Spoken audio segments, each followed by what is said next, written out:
ফুটন্ত তেলের কড়াইয়ে হাত দিয়ে নাড়াচাড়া করে ডালপুরি বেচে তাক লাগিয়ে ওই এলাকা সহ দেশের মানুষের কাছে রীতিমতো ভাইরাল লিয়াকত আলী।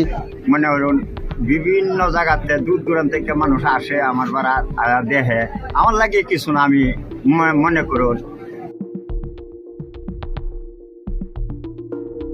এক দুই দিন ধরে নয়, গত 15-16 বছর যাবৎ এইভাবেই মুখরোচক তেলে ভাজা খাবার তৈরি করেন তিনি। তার ডাকনাম লিয়াকত আলী। বাড়ি কিশোরগঞ্জের পাকুন্দে উপজেলার তারাকান্দিতে।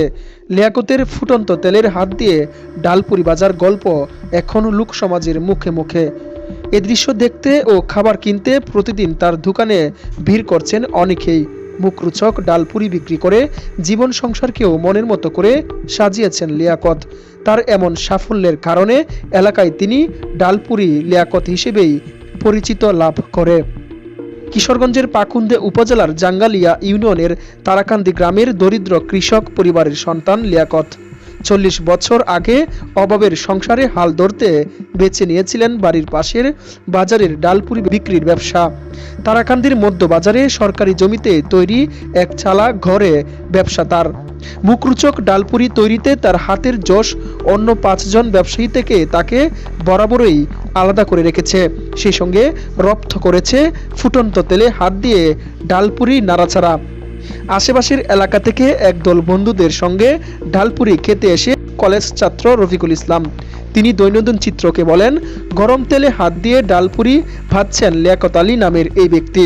সামাজিক যোগাযোগ মাধ্যমে এক পেজে ফুটন্ত তেলে হাত দিয়ে নাড়াচাড়া করা ভিডিও দেখছিলাম, তাই আজ সেই দৃশ্য নিজ চোখে দেখতে আসছি।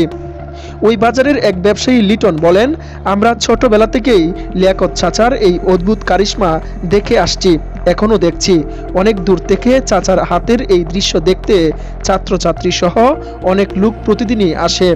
চাচাও গরম তেলে হাত দিয়ে ডালপুরি ভেজে মানুষকে দেখাতে আনন্দ পায়। লিয়াকত আলী ডালপুরির ব্যবসা করে ঘরবাড়ি করেছে, ছেলে মেয়েদের লেখাপড়া করিয়েছে। ডালপুরি ব্যবসায়ী লিয়াকত আলী দৈনন্দিন চিত্রকে বলেন, অভাবের সংসারে হাল ধরতে 40 বছর আগে এই ব্যবসা শুরু করি। ডালপুরি বাজার কাজে প্রথমে জাজর ব্যবসা করতাম।